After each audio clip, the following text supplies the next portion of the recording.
état d'urgence, tout état de siège pour proclamer yango faut nous les can assemblée. Tiko support juridique et état d'urgence depuis quand et comment ordonnance. Depuis quand et comment décision moko libérale ou liberticide. Motomoko a tellement le tenga le nangina tia état d'urgence.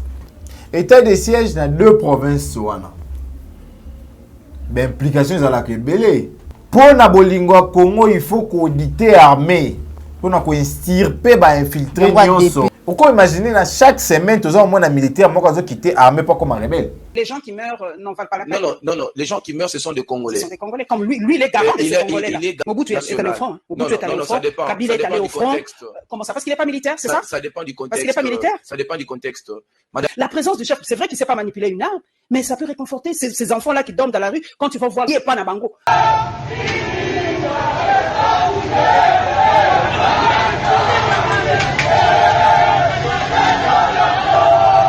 Na makuta tende mukubwa watu kwanza mimi nafunga mlango tala bana batomboli maboko bazoyemba hymne national mama na moni nzete na loboko ya mwana te et puis akosenga nini kimia tala pulusu ndenga azokonyata mwana ndira konyata sachet bakotombola mwana ndeba kotombola jouer et puis toke te bana na balali na boloko mwana nini fo molakise na boloko tala bokambi ya dictature.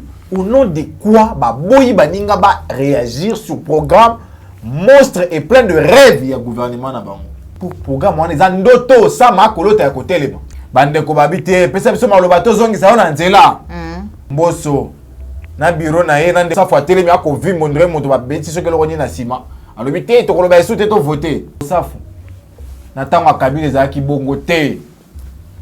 Les locaux boye na bozui na jouissance ndo lobité baninga balobate wana benga ngo dictature kibasa yoka ponga matoyoka taxe wana ya RAM ba benga ngo registre des appareils mobiles mokando esimbi yango eza nini est-ce que ça na loi moko le cas ensemble lobité à partir de taxe mo ekoti comme ngo RAM ezate est-ce que ça na arrêté moko ya zwa yende kibasa lobité eza taxe ezate maman umona wapi le tatika ba téléphone mabe ekota nde sima ya kolonga na sima.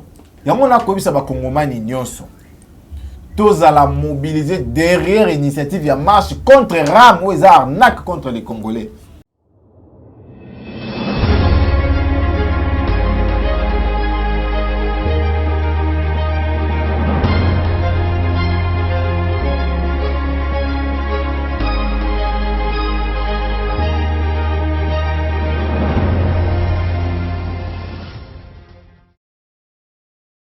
Bozale Belé, Bandeko Balandi, à la chaîne de vérité, www.plicard télévision, Botenabino, Bipagnon sur Bozwami, Naibiete, Bozui Libakou, Yakulanda Maman Joël Kombero, Kotaï, Nabanda Kunabino, Boufandi Bosso, Poste téléviseur Nabino, Boufandi Bosso, ordinateur, Libosso, tablette, Bosimbi, téléphone pour la émission Vérité de tous côtés, émission et sur la mingi, Maïtali politique, Yambo Canabiso, République démocratique du Congo. Matondo Nabino Nyonso, Matondo Nayo, Popo Layo, Bozwami Sima caméra, Matondo Cordon. Mafuikou, na Joël Gona gauche, chasseur d'images, sans oublier Christian Bopate, les référendums autorité morale, na PCP, merci Minginayo, Jacques Makabou. Voilà, na zene sengo ya kokot sabi, ya kokot saye, lisusu une fois de plus, na banda kuna bino yena niye mwana mboka.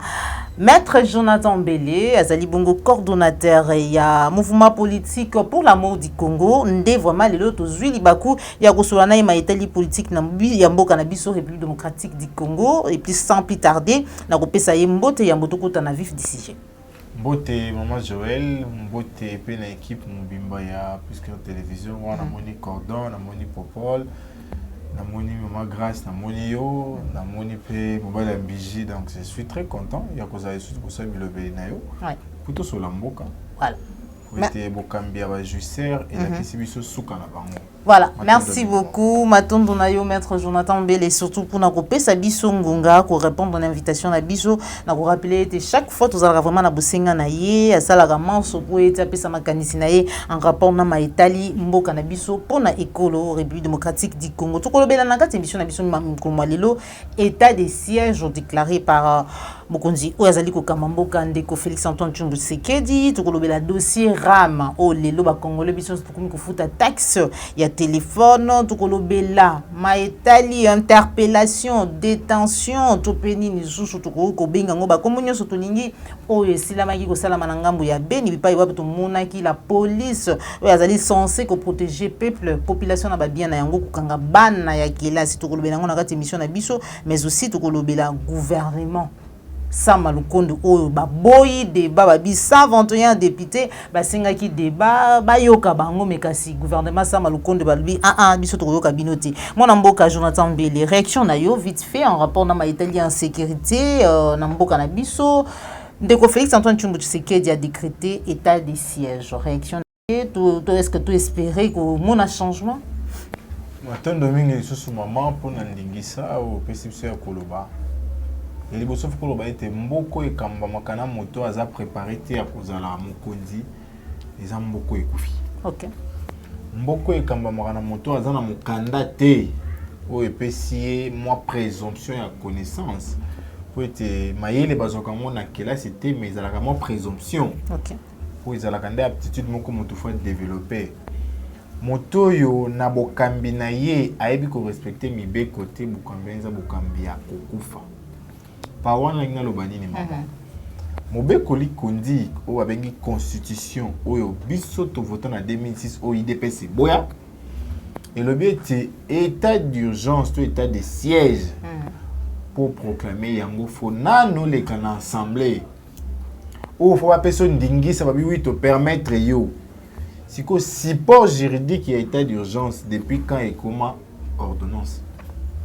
Depuis quand et comment décision moko libérale ou liberticide. Motomoko a tellement le tenga le nangina cha état d'urgence. État de siège. État de siège. Ezali loko moko maman. OK. Différence ezali. Différence ezali benga on soit d'urgence soit de siège. OK. Na bo moto na yo tellement bi lelo na pesa bango état. C'est garant de la nation des bons fonctionnements des institutions. Merci dengo bakisi yango.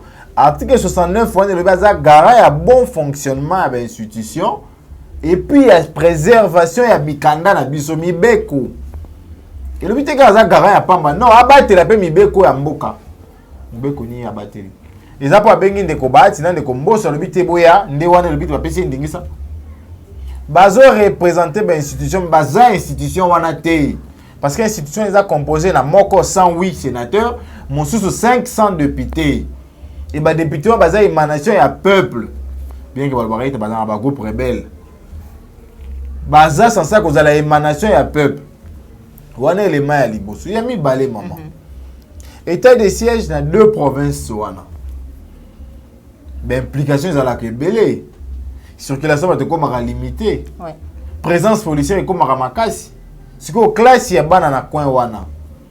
Marchandage, activité économique et comme à niveau nini. Pour l'amour du Congo, mon mboka Jonathan Mbele, donc il fallait état de siège à la décréter tout déclarer. Pour na bolingo Congo maman Joël, faut nanu kobakisa prime to ko motiver assez ba militaire.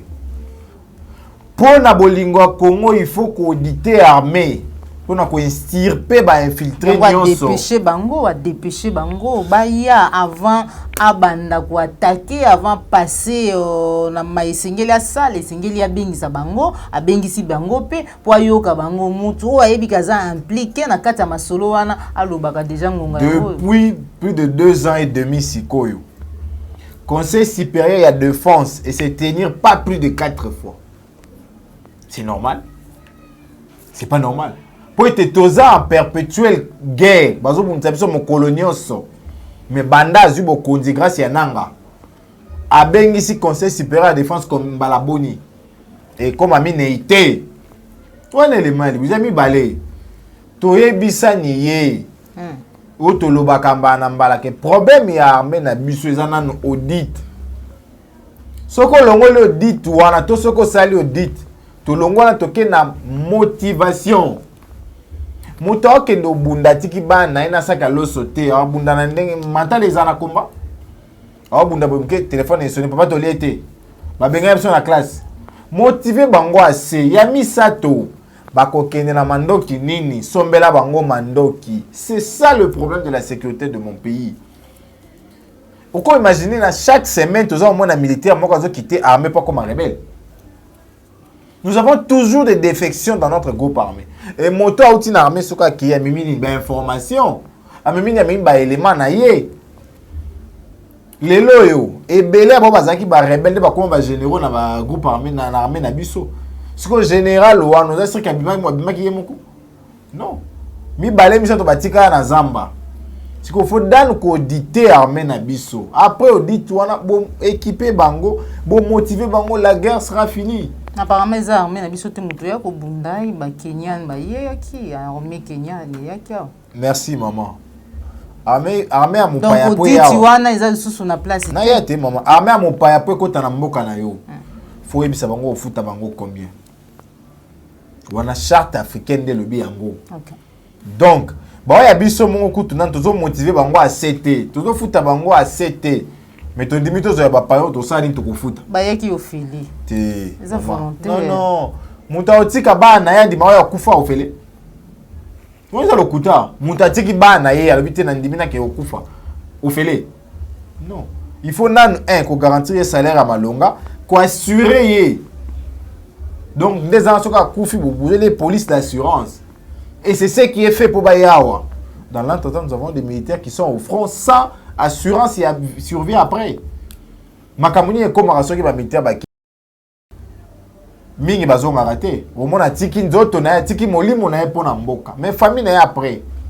Toi tiki le colonel après tout le monde a dit c'est comme son bongo. Pour assurance à malonga na matière ya couper ça bon moïse à la kate. Voilà.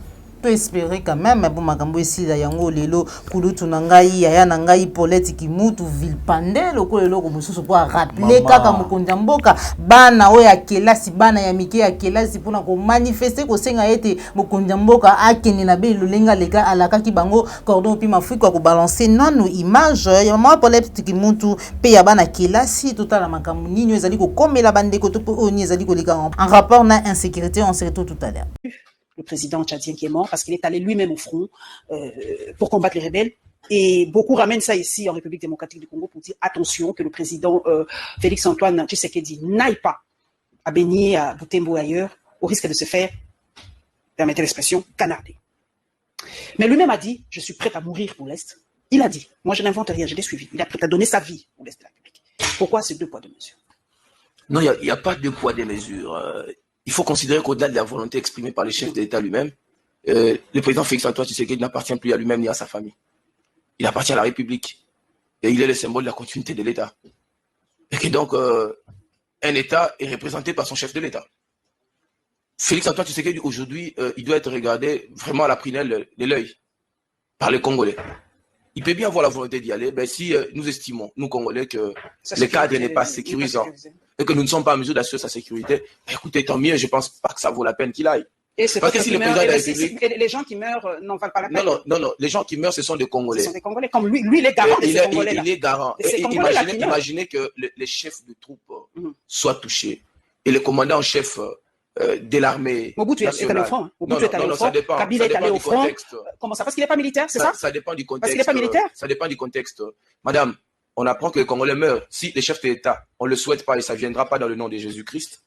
Si le chef de l'État est par mégarde touché par une balle, c'est la République qui s'effondre. Continue. Non, absolument. Ça veut dire que non. Nous est mort. Nous n'avons pas la même capacité de résilience avec les Tchadiens. Et puis les Tchadiens sont intégrés. Nous sommes désagrégés à partir de l'intérieur. Nous sommes un État pluritribal. Et je crains fort qu'un tel scénario puisse nous imploser. Et il faut laisser le chef d'État où il est, qu'il définisse la politique militaire idoine qu'il faille pour permettre à nos troupes de pouvoir pacifier. Parce que sa présence aussi, à mon sens, que le président ne sait pas manipuler les armes. La présence, La présence, c'est comme Jésus. Mon Dieu, mais vous êtes chrétien. Quand Jésus était avec ses disciples, quand Jésus était là, vous sentez la différence? La présence du chef, c'est vrai qu'il ne sait pas manipuler une arme, mais ça peut réconforter ces enfants-là qui dorment dans la rue. Quand tu vas voir, il n'y a pas Nabango. Je suis le chef d'État une fois s'est levé.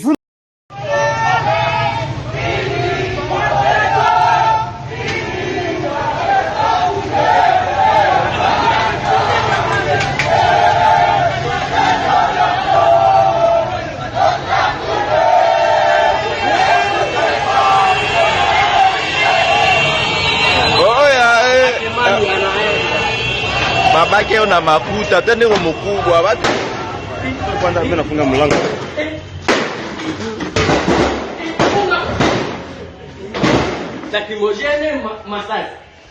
Voilà, omoni une image maman Paulette Kimutu et puis bana lolenge nini ba maltraité bango bakangi bango. Et a passé. Na droit international il y a un principe moko ba appliquer que ça le principe ba n'est pas. Et là qui sini Nathan ya guerre. Yé aza parti prenant la guerre T. Yé wana nani. Bana classe. OK. Ba hôpitaux, ba université, ba église. Okoko simba bato tout ba bloko wana ko simba yango te. Po ya zo bunda te. Tala bana batomboli maboko bazo yemba hymne national mama. Na moni nzete na loboko ya mwana te. Et puis akosenga nini kimia tala pulusu ndenga zo konyata mwana ndira ko nyata sachet. Ba ko tombola mwana ndeba ko tombola jouer. Et puis toke te bana na balali na boloko. Mwana ni uniforme olalisi na boloko. Tala bokambi ya dictature. En uniforme olalisi na boloko. Lelo mama, biso to kanga monoko po chilomba za président. Ndiko Kimutu aza na droit koloba te. Ndiko Jonathan aza na droit koloba te po ya za président. Bano ba matraquer waza bana bana ya ba congolais te. Lokwa mwana na Kinshasa wa akomasa kamena akotambo no partout. Oya moninga kuna aza na kimia te ndo lobi te ya moninga kuna ba beta fimbo ya moninga balesa na prison. Un certain moment photo mito na tolingi nini. Mwana na sengi kimia za soni. Et ah na ko interpeller ba ONG wana kaja za do. Bo koloba te. Si le babé le côté. Nani a condamné traitement banana basibir. Personne de tous ces ONG qui aujourd'hui deviennent des ONG du pouvoir. N'a pas information à Sony ba copier ça. Voilà. Merci beaucoup, Bonamboka, Jonathan Belé, président ou coordonnateur il y a pour l'amour du Congo, ezali mouvement politique, ezali kokamba pona bolingo ya mboka, esengeli makamunyo so bon wana tolobela maetali au gouvernement Samalukonde, ba warrior ba ye musali bandi, mais kasi lo ni esali ke note ba kima débat, to la démocratie, 121 députés ba sengi maloba, mais pesi kaka mi balé les autres ba boyi ko yoka bango. Maman, yo mona warrior. Bon, a sali 11 ans. Prononciation anani warrior. Prononciation nini. Mutuna na ngako tuna est simple. To bundisaka Kabila pona banti valeur. Pona souffrance. Qu'est-ce qui a changé du système Kabila? Rien. Lelo démocratie le pe sa moto maloba.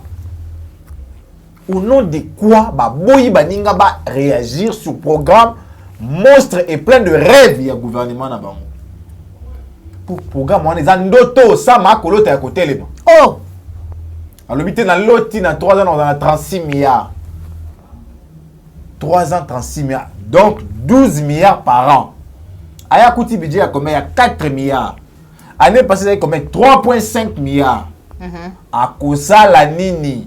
Alobité bande ko babité pesa biso maloba tozongi sa ona nzela de komboso na bureau na ye na ndeko safu atelemi ako vimbo ndre moto babeti soki eloko nini na nsima alobi te tokoloba esu te tovote ndeko safu na ntango ya Kabila ezalaki bongo te lelo lokwa boye na bozwi na jouissance nde olobi te baninga baloba te wana abenga yango dictature na korapele oyo yango. En démocratie tout le monde a le droit à la parole, qu'il soit du camp au pouvoir ou de l'opposition, faut le bas. Les rêves qu'il nous est venu vendre aux députés. En 3 ans, 36 milliards. Quelle magie il va faire? La mobilisation ni. Ça m'a plutôt. La mobilisation ni maman. La mobilisation ni. Et ben ninga basenga lo ba obité to voter mbala moko. Oui, vous votez pour tout le monde 7.5 millions de dollars. Pourquoi ça va 7.5 millions de dollars? Imaginez un peu. Et puis toki na suka ba betani bibotu. Le pas mon mesano. Bokondi na bango ya mbongo, bokondi ya kanyaka. Po ba ko isa mama mabunda na batoka kino ba. Ngaba pesinga 5, ngaba pesinga 7, ngaba la kinga moto. Donc bango kaka na kati ya lokuta, kaka na kati ya kanyaka. Nde bongo boka tsa bongo sambo. Gouvernement est na ndoto. Elobité na okoma na 36 milliards. Te na rejoindre couverture santé te na aussi la insécurité. Aussi la sécurité au sala nini. Ça ne nous a pas dit ça. Yango yo déjà état de siège. Maman, état de siège a des conséquences. Bah tu circuler té ou circulation va te cause à la réduite. Au père ça va mon anda. Ou y a ticket la mobilia. C'est toutes ces questions-là auxquelles ils doivent répondre. Mais bah bon, il va habiter des bézatés. Toi qui na vote. Imaginez ça un peu. Donc dictature et yé pene le bité ngaye yo. Bana ke la si bon matraquer bango po tambola. Bana. Donc kabila sala bongo te bana. Attends donc kabila sala bongo te na bana ke la. Moi na ti uniforme.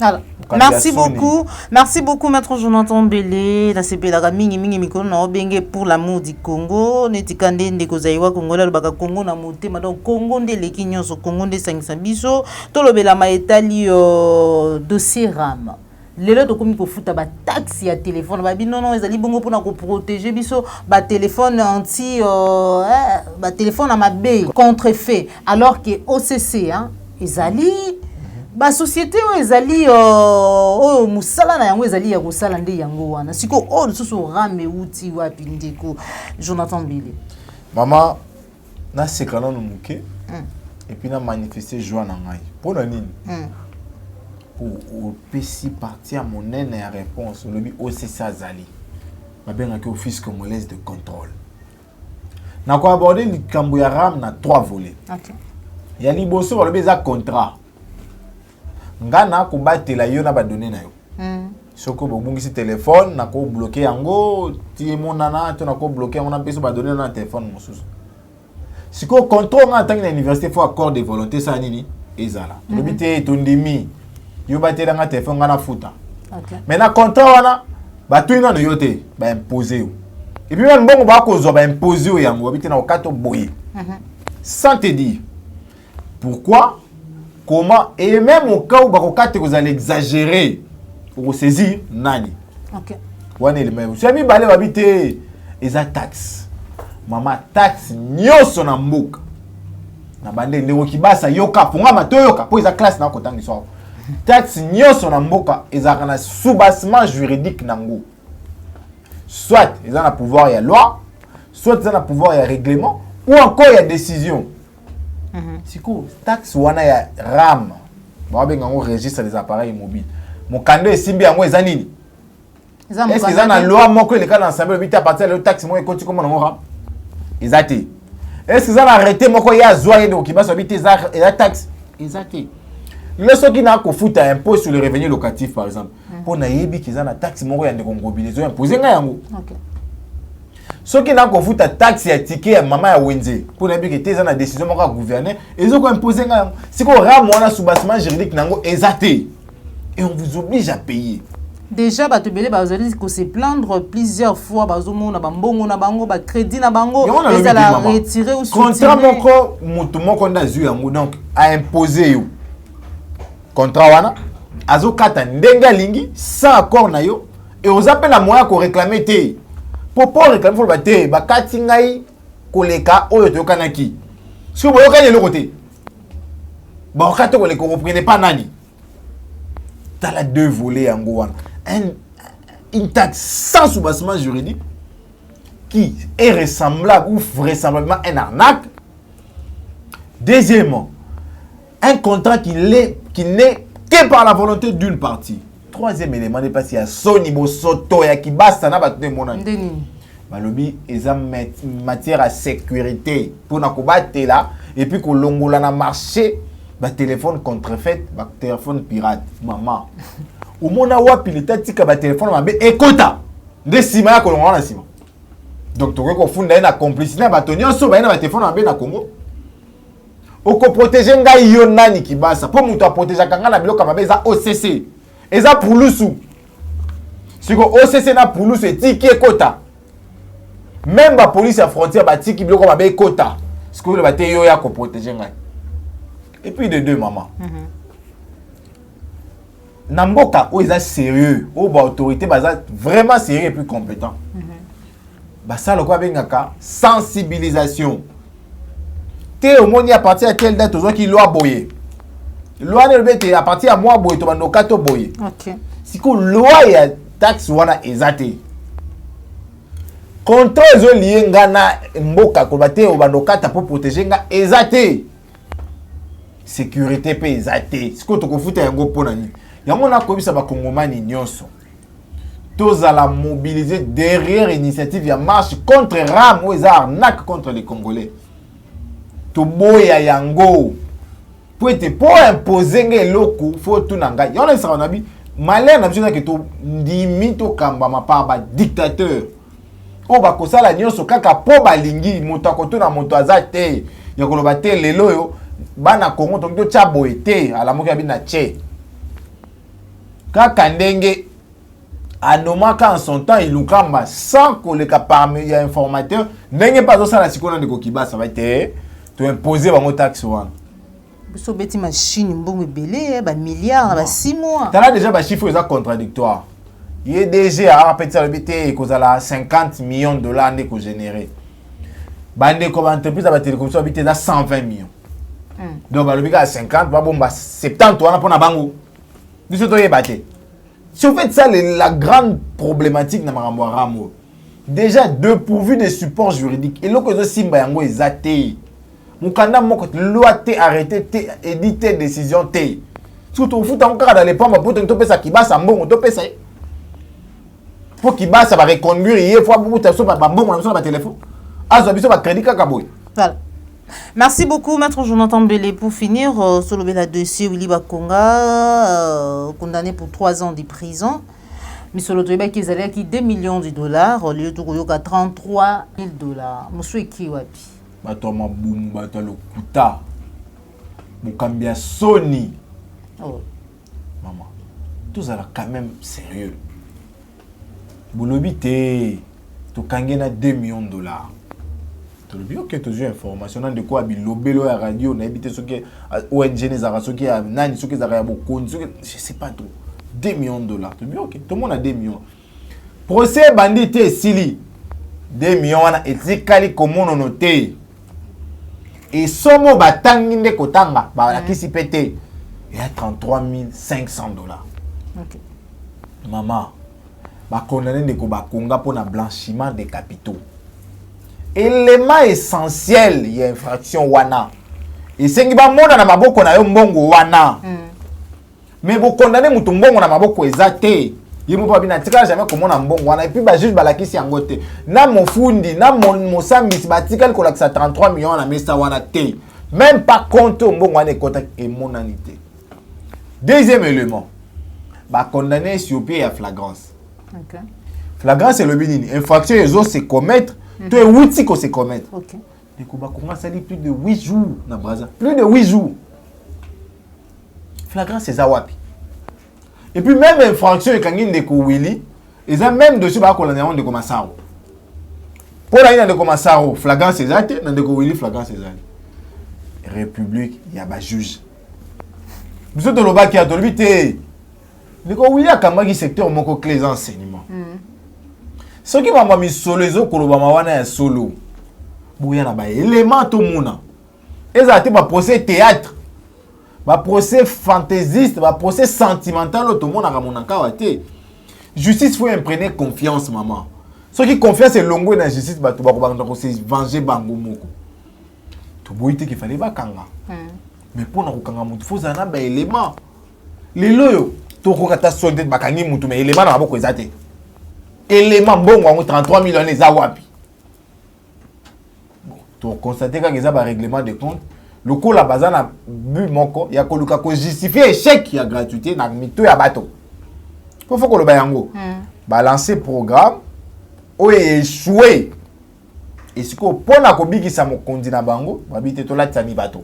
O ndazwa ki boy, o ndazwa ki boy, o ndazwa ki boy. Pour ça la été tous en position ya immobilité na population za zo job terre amoni peut comprendre les limites na bino lelo ekomi kambu ya ko récupérer souveraineté na biso ko récupérer bokondi na biso. OK.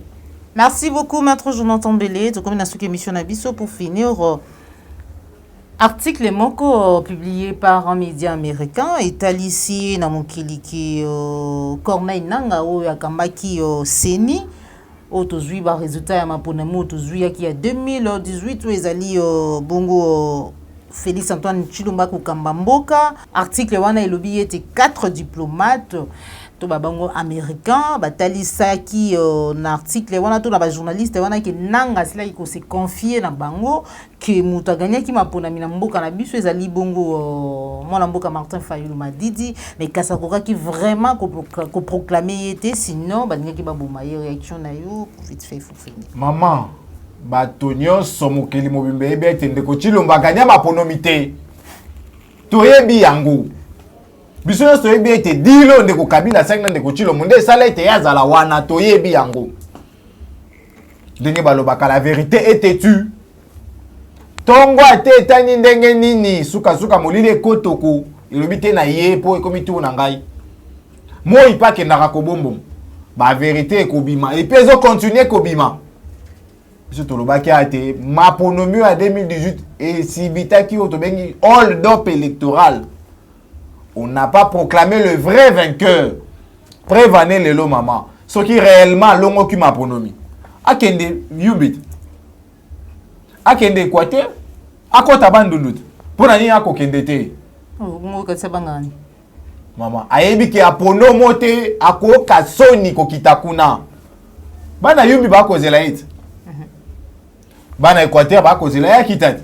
Mais tata mokonzi ya mboka oyo atambola ba province nyonso ya mboka mpona bakapana campagne oyo souveraineté mobimba ya bana Congo epesama epai na ye Martin Fayulu Madidi atambolaka sans calendrier mais ye koma bacalendrier promesse na ye moko mokonzi oyo wapi apesaka maloba epai respectaka yango te toza babantu maloba ya mokonzi eza oyo babengaka bokonzi sikoyo moto apesi maloba bi te na koya epe komiono koya na ngai kosilisa guerre te mama wana mokonzi ya ndenge nini wa mokonzi ya lolenge nini wa apesaka maloba respectaka te sécurité ya mokonzi ya mboka quand même bolingi kaka ekomela yo lokola Idriss Déby atako ya Idriss Déby eza na mwa bapesa bomoi na ye mpo na mboka aloba yango mpe Mobutu aloba mama maloba ne eza misala te wana aza parler Mobutu aloba ebi soki fo nasala nya baccord na badiable mpo na kimia ya Congo na kosala yango. Président de la République alata na teni alobi na koti Idriss alati na koti mpo na mboka yaza soda te aza mapinga te soki aza mapinga te soki aza soda te atia politique sécuritaire kasi siko même politique sécuritaire oza nango te politique sécuritaire ya mboka oza nango te siko okoluka nini kende na obayo kende mpo okende te bana bakozela kimia ekoya te ba mikolo mama Paulette akolala pungi te kwa kolukela nga pe nalala pungi te soit ya kozala yo moko po mafinga bazosala jete ya à part mafinga bayebi soni ben incompétent à part mafinga bango bayebi soni à part mafinga na kobina na baboîte komakaka bapolicier respect bayebi so nini bafinga bamenace mama tomesana na yango bokambia moto ndima constitution to kasi ozali na kati yana incompétence jouissance na mafinga nde wana bokambi na bango po soki bavotaka constitution banga bate biso toye na mokanda oyo oyo tovote yango banda référendum ti tomoni yango eye soki bango bavota yango te tokozela nini na bango. Voilà.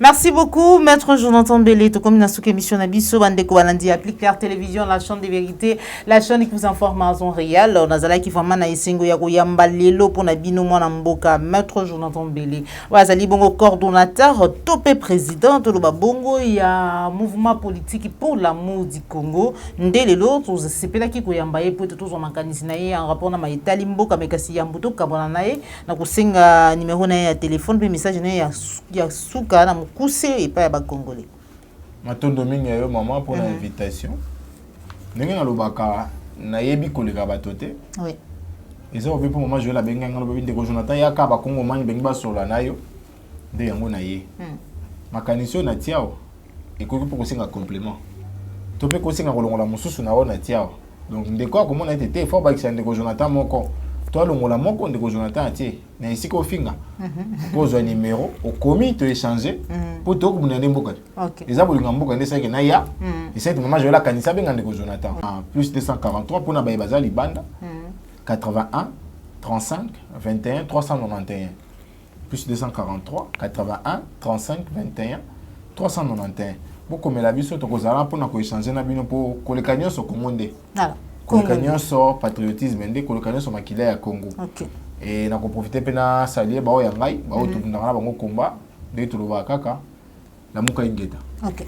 Matondo mingi maître Jonathan pour répondre à l'invitation na biso. Matondo na yo Jombembe West ozalaki wana pour kolanda biso. Merci na papa Alphonse Tala, papa nangai, merci beaucoup depuis Italie, papa Dominique Sanal, Deko Simon Bionco, papa Laurent Bongonza, sans oublier Félix Mbatika Moma Boko Bank, on a beau sanité, papa Lambia Imotema, madame Moreti Biaï, sur ce pela une émission ou liker yango, partager yango sur les alimba la liboso la maman Joël Kombeko, beau sanate ko s'abonner na la chaîne de vérité, la chaîne vous informe à temps réel. Merci à papa la yombo zoma qui ma caméra, merci na cordo puis ma frikou na Joël Gonago, chasseur d'images il a na pesimbote na bana nanga wa yambo nanga yi Freddy na Eliazar, on se retrouve pour un prochain numéro. Au revoir.